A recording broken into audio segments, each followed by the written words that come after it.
Gemini, hello. This is your reading para sa araw na to, bukas, at sa mga nalalabing araw ng buwan na ito, hanggang katapusan ng buwan na ito. Okay?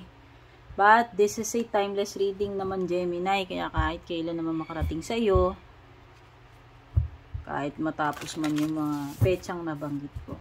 Okay? Yan. Sa mga interesado sa private reading ko, guys, tingnan nyo na lang yung mga nakasulat sa description. Maraming salamat sa patuloy na pagsuporta. Sa mga palaging nag-share. So, kung bago ka, don't forget to like, follow, or subscribe. Sun, Moon, Rising, Venus, Cross Watchers, Gemini. You have connections, divine presence.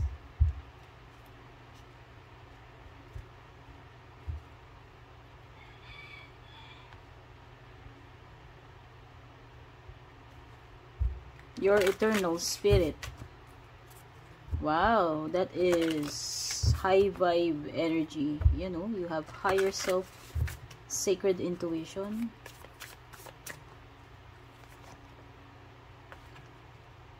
Risk.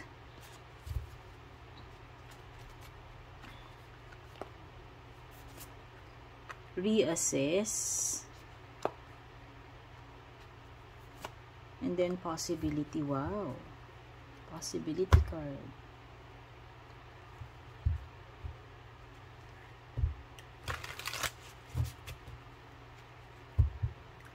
Wow, mukhang may bagong contract paparating sa'yo, Gemini. Oh, baka may pirmahan na magaganap, dear. Partnership. Ayan. Sabi dito, ayan. Ito ay meaningful connections.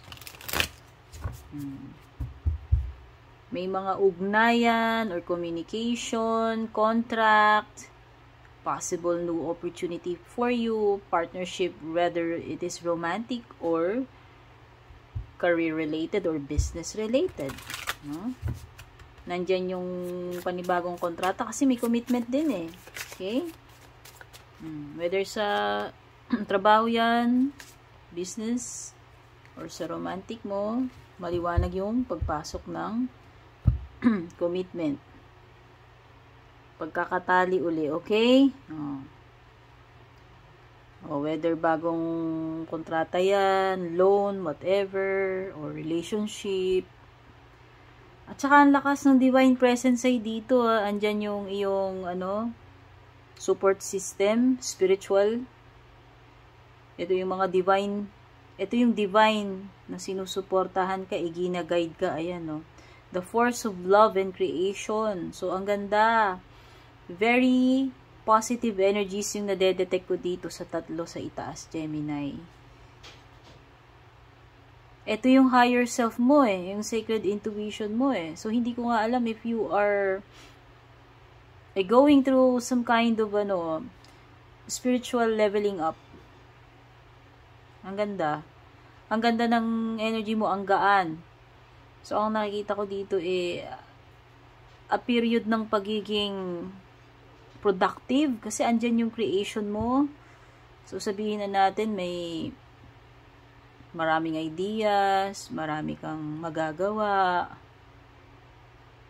Blessing kasi love and creation yan. It's abundance, creativity, productivity, andyan yung mga sabihin nating outcome na hinihintay mo, magandang result, no? Andyan din. Pagiging in harmony. So, yan, this is the time na malakas yung knowing mo Alam mo na basta, alam mo yung mga bagay-bagay na feel mo. Kasi ang taas ng ang level ng iyong intuition at this time. Okay?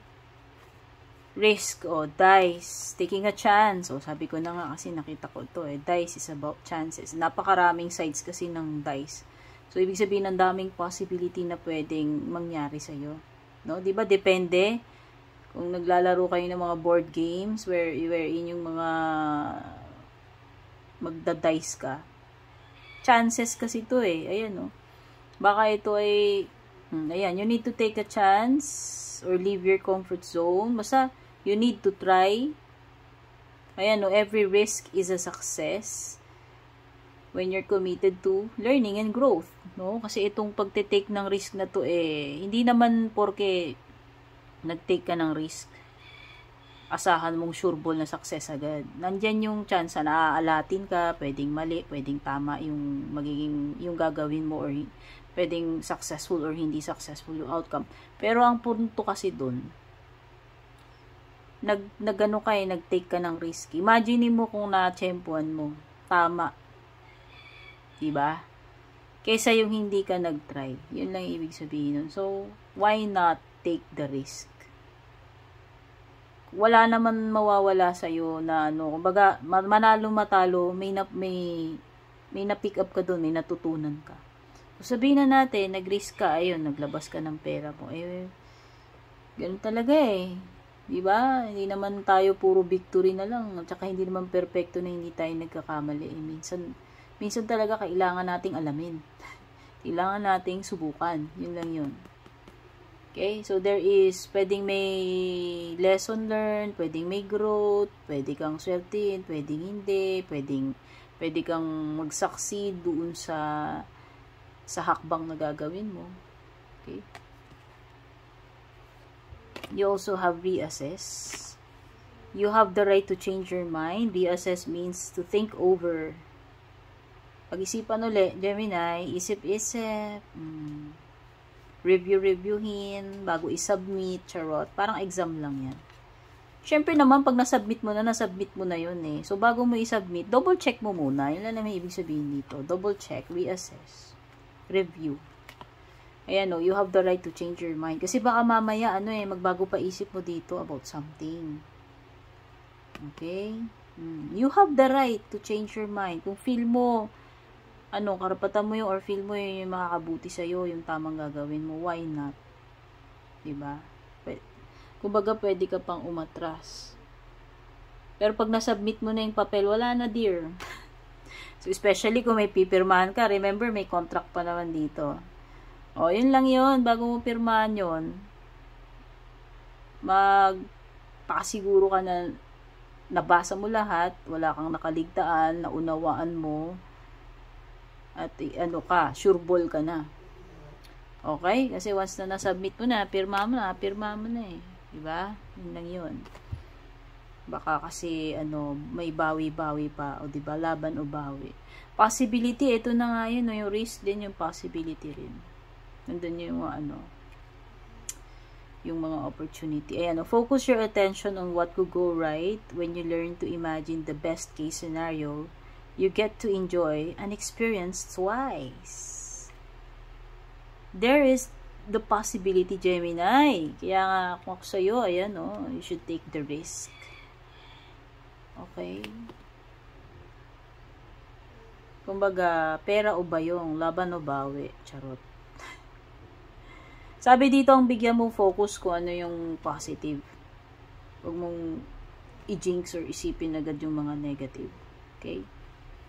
Imagine mo daw yung best possible scenario tungkol dito sa sitwasyon na ito. Okay? Stay optimistic, stay positive. Kasi iba sabi nga nila, what you think, you attract.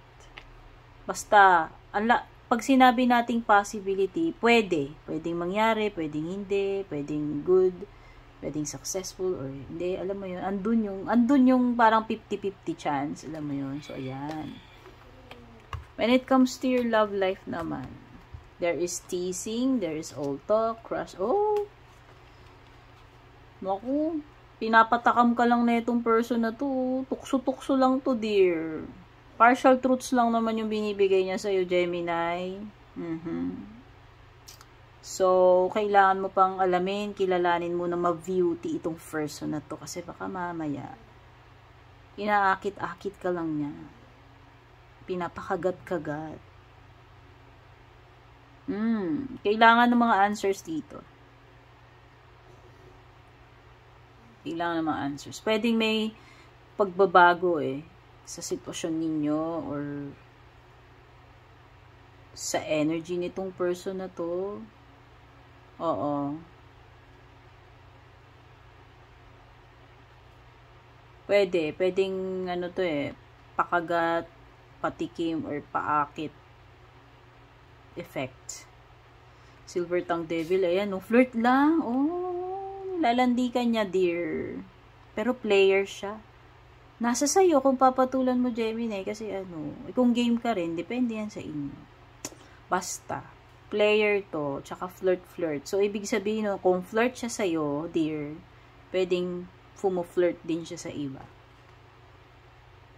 Baka madurog ka lang dito, oh. Unless game lang din yung sayo. Kung pareho kayong game or depende. Pwedeng iba sa inyo dito, ano, dadaan kayo sa broken heart. Kasi may crush dito So, iba baka, ano, masaktan. Or merong something na mangyari na, ano, yun yung dahilan ng inyong pagiging broken heart. Baka nga kasi yung flirtation, mamaya madiscover mo na may flirt pa lang nagaganap dyan.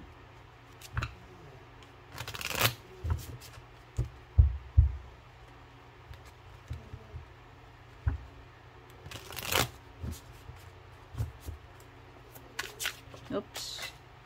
Wait lang, tumalon. Okay. Kunin natin to. Ayan na nga. Deceptive energy, dear. Ayan na. Sa love life mo, lumilitaw na yung kasinungalingan, yung pagiging player, yung pagiging flirt. Tapos dito sa general mo, may lumilitaw na naman deception.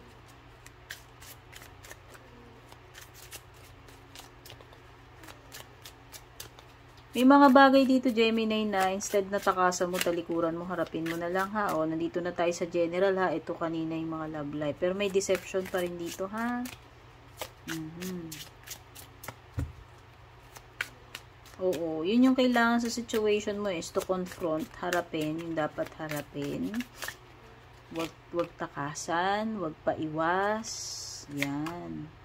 Ano man yung dinideal with mo dyan. So, pagdating sa mga signs, you have air signs, Gemini, Libra, Aquarius, pwede rin may water, Cancer, Scorpio, Pisces, or fire, Aries, Leo, or Sagittarius. Nakikita ko talaga may opportunity ka dito, Gemini. Pwedeng dalawang opportunity yung darating sa'yo. Makakapamili ka, yun lang yun. May option ka dito. You get to choose which is better for you or which is, alam mo yun, yung mas gusto mo. At least, diba, may option ka. Kasi nga, nakita ko dito, possible na may, opportunity. So, ang nakikita ko dito is growth. Gusto mo pa nandun yung, may mga plans dito. Pero hindi talaga mangyayari to, Gemini, kung puro ka plano, kung ayaw mo mag-live ng iyong comfort zone. Kasi nakikita ko parang all plans and, all talk, all plans, and no, no guts para gawin or simulan. Yan. So, nakikita ko dito, you have to move a bit or lakasan yung loob mo to get where you want to get to be. No? And you also have an offer with the Ace of Cups. Wow! Pwedeng this is romantic or business offer, proposal, or a new connection, something na ano ba tawag dito? Worth exploring. Kasi nakikita ko talaga you need to take a chance, whether sa career mo yan, sa love life mo, para kasi may someone na bago rito. May mag-u-open sa'yo na opportunity sa love, sa business, or sa career. Pwedeng may gift ka ma-receive, a blessing na ma-receive, an offer, yan yung naman nakikita ko sa Ace. It could be beginning ng attraction, connection, pagmamahal.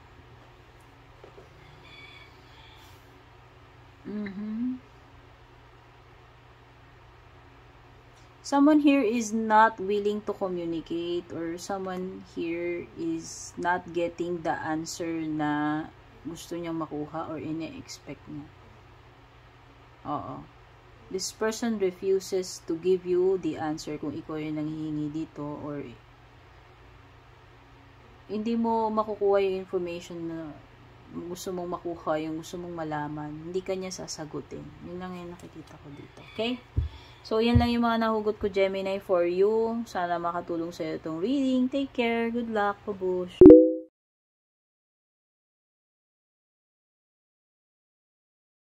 And kung balak nyo pong mag-book or mag-inquire ng personal readings ko, basahin nyo lamang po itong nakasulat sa screen or yung nakalagay sa description.